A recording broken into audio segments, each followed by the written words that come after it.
So hello everyone, myself Vinay Kumar. I am pursuing PhD in physics. So in this particular YouTube channel, I'll be teaching physics, chemistry, and mathematics starting from 8th standard till 12th standard. So if you want to learn physics, chemistry, and mathematics, then please do subscribe to my channel. So in my previous video, I had actually explained about the midpoint theorem and the converse of midpoint theorem, that is theorem 8.8 and theorem 8.9. That was 8th chapter in 9th standard mathematics, which is on quadrilaterals.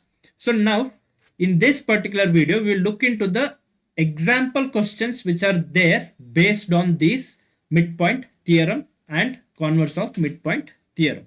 So the next example which we have here after these two theorem is example 6. So in example 6, you have a diagram. So let me draw that particular diagram. So you have a triangle A, B, C, and here D is the midpoint of AB, and here F is the midpoint of AC, and here E is the midpoint of BC. Now all these three midpoints are connected. So D is connected to E, D is connected to F, and F is connected to E. So now here you need to prove that all four triangles which you can see here are congruent with each other. That is this particular triangle, this particular triangle, this particular triangle, and this particular triangle. So you need to prove all these four triangles are congruent with each other. So here D and F are midpoints of D and F are midpoints of AB and AC. So therefore here DF is parallel to BC, that is DF is parallel to BE, because E is lying on BC, so that means DF is parallel to BC means DF is parallel to BE. Similarly here D and E are midpoints of D and E are midpoints of D and E are midpoints of AB and BC. So here D and E are midpoints of AB and BC. So therefore here DE is parallel to AC. So here DE is parallel to AC. That is here DE is parallel to AF also. Because here DE and AC are parallel to each other and F is lying on AC. So D is parallel to AF. So here D is parallel to AF. Similarly, E and F are midpoints. So here E and F are midpoints of BC and AC, of BC and AC respectively. So therefore here EF is parallel to AB. So here EF is parallel to AB, that is EF is also parallel to AD. So here this particular EF is parallel to AD and this particular DE is parallel to AF, and here this particular DF is parallel to BE. So that means here we have different parallelograms, that is BDFE, ADEF, DECF. So we have different parallelograms.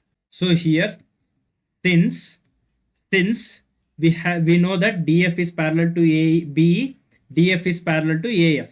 So since DF is parallel to BE, DE is parallel to AF, and here we have proved EF is parallel to AD. So EF is parallel to AD. Therefore we have ADEF, BDFE and DFCE as parallelograms. We have ADEF, BDFE, DFCE as parallelograms. So here in ADEF parallelogram, that is in this particular parallelogram, ADEF means this particular parallelogram, we have a parallelogram like this. So we have a parallelogram like this, that is ADEF. So here D is parallel to AF and we have AD is parallel to EF. And one line also it is there in this diagram, that is DF. So here DF acts as the diagonal for this particular ADFE parallelogram. Here in parallelogram ADEF, in parallelogram ADEF, FD or DF acts as diagonal. So acts as diagonal. So therefore here triangle ADF is congruent with triangle FDE. This is according to theorem 8.1. So if you refer my previous videos, the very first theorem which we had discussed in this particular chapter was theorem 8.1.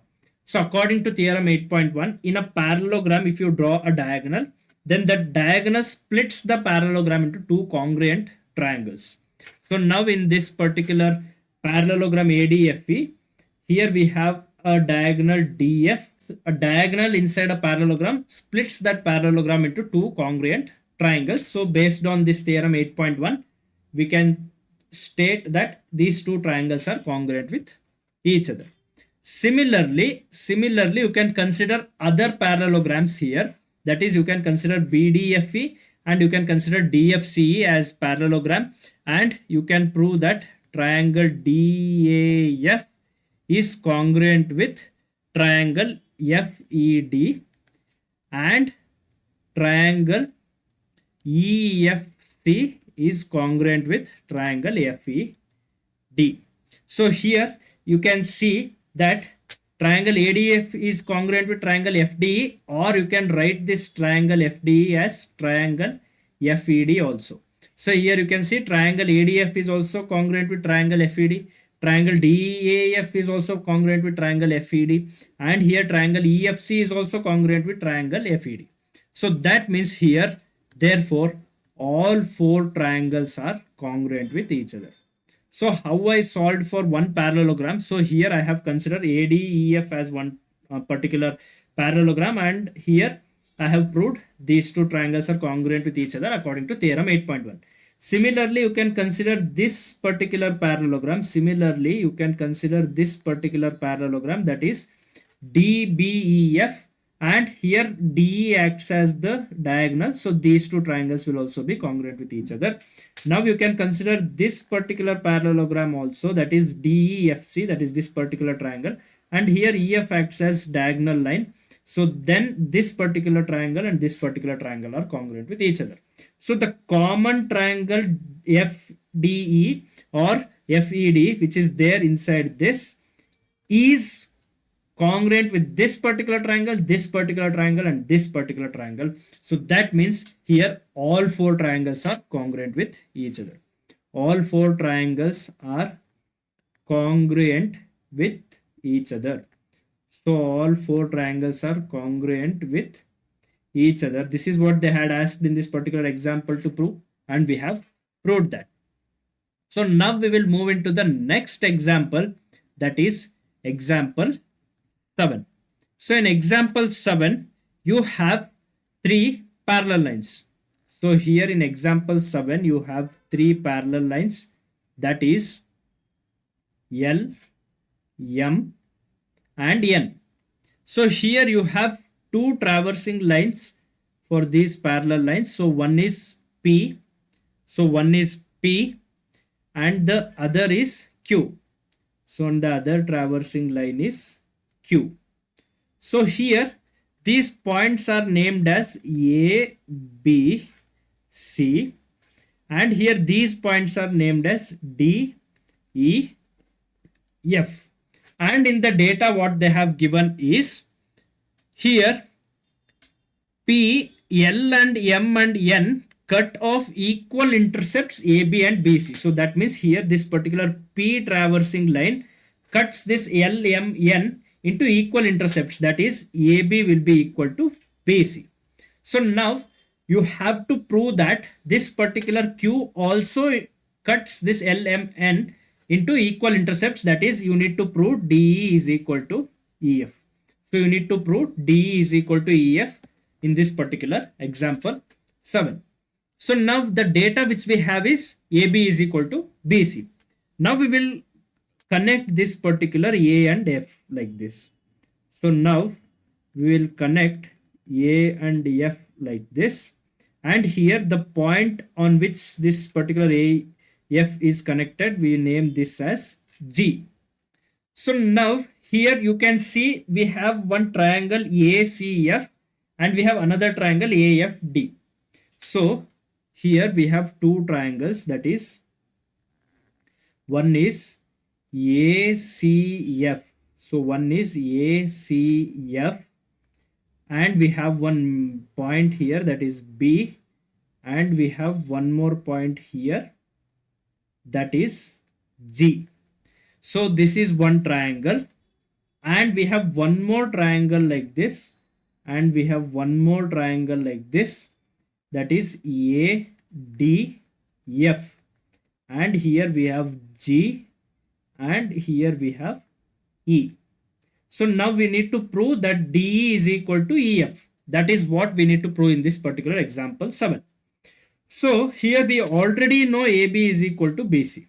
So we already know AB is equal to BC, and we already know BG is parallel to CF because M is parallel to N. So according to theorem 8.9, this G acts as the midpoint for AF. So here consider triangle. So consider triangle ACF. Here in this particular triangle, AB is equal to BC. This is already given. This is already given. And here M is parallel to N. This is also given. So M is parallel to N. This is also given. So therefore here BG is parallel to, that is this particular line BG is parallel to CF. So BG is parallel to CF because G lie on M. G lie on M and CF lie on N. So CF is lying on N and G is lying on M.